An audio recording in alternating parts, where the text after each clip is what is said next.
ba tey dañuy des ci rapport bi parce que tey rapport bi dafa soulever polémique et rapport yàgg na génn Sénégal musul soulever polémique première polémique bu mu njëkk a soulever mooy rapport bi nga xamante ni amul numéro de dossier amul kenn ku jël responsabilité ne man maa signé rapport bi loolu d'accord nañ ci ñu bëri jàpp nañ que rapport bi am na lu làqatu ci biir muy loxo politique c'était juste pour justifier les faits yi nga xamante ni premier ministre waxoon na ko tey wax nga ko ñeenti mbir la rapport bi doon audité muy recette dépense ak situation compte commercial du trésor public ak dette bi mais ci ñett yi dafa ne lépp baax na recette bi baax na dépense bi baax na la ñu fekk ci trésor public li état bi waxoon régime sortant bi li ñuy waxoon baax na ëpp na ko sax voilà parce que Amadou Ba avait dit 270 milliards lañ fa bàyyi effectivement léegi nee na benn moo baaxul muy côté dette bi daf ko yóbbu à 99,2%. Alors que ci biir 99,2% bi lu tax Cour des comptes jël ay dettes yoo xamante ni daf ko octroyer état alors que état moomu ko muy ay multinationaux. muy bor boo xamante ni état dafa garantir Senelec Petrosen lu mel ni ay Fera ñu leb seen xaalis ñu verser ko ci seen compte ñu war ko fayal seen bon lan moo expliquer ce changement. mais loolu yëpp li ko expliquer mooy. dañu bëggoon grossir. bëgg a ful réel n'est-ce pas la situation des dettes pour wane ne effectivement.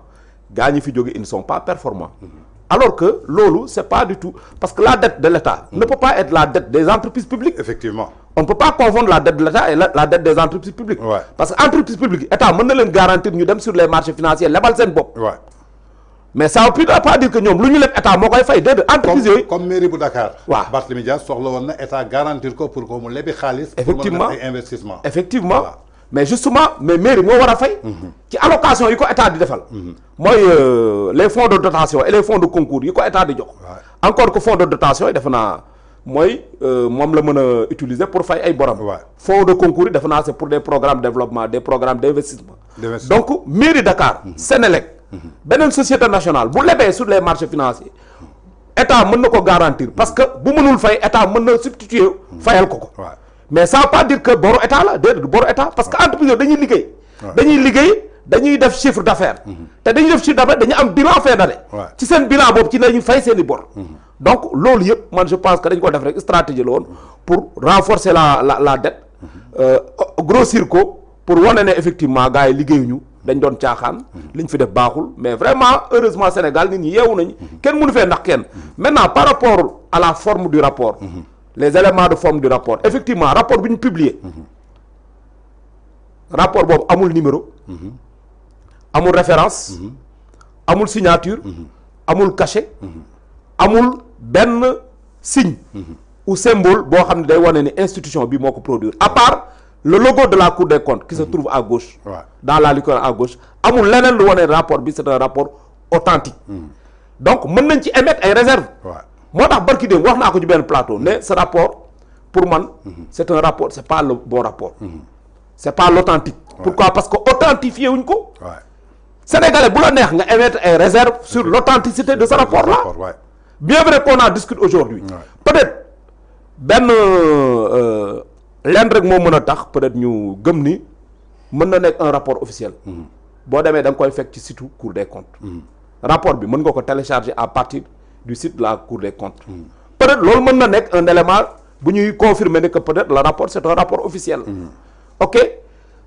deuxième élément mooy am na rapport yu ñu publier avant bii boo xam ni numéro kii wuñ ko signé wuñ ko mais rapport yooyu man j'ai noté que c'était numéroté c'était numéroté même buñ ko signé wul même buñ ci deful cachet dañ koy numéroté ça veut dire que rapport bi aussi on émet des réserves troisièmement du moins l'honorable député de Sédhiou Ayib Daffé dafa génn mu ni rapport bi ñu publier nii ak rapport bu ñu jox président Diomaye bokkul ça veut dire que rapport authentique bi mi ngi entre les mains du président c'est vrai que la Cour des comptes bu defee liggéeyam ba pare balaa muy communiquer da koy communiquer gouvernement bi communiquer le président de la République jox ko premier ministre peut-être ak gouvernement bi mu doog a publier pour l'information publique parce que le contribuable, le citoyen sénégalais, il a droit à l'information.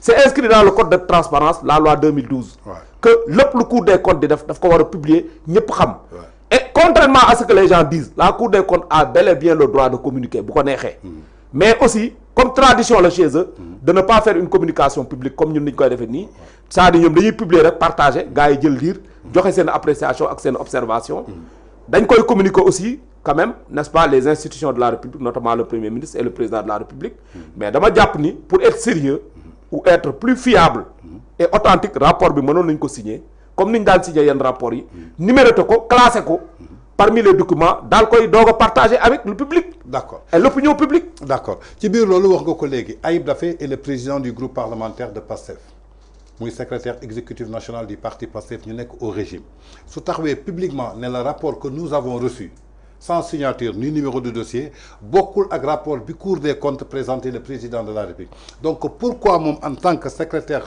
national bu parti mu jóg di def point de presse di défendre argument ci li nga xamante ni moom mi ngi ko téye alors que daf ci am droit de réserve ne baaxul pourquoi cette manipulation.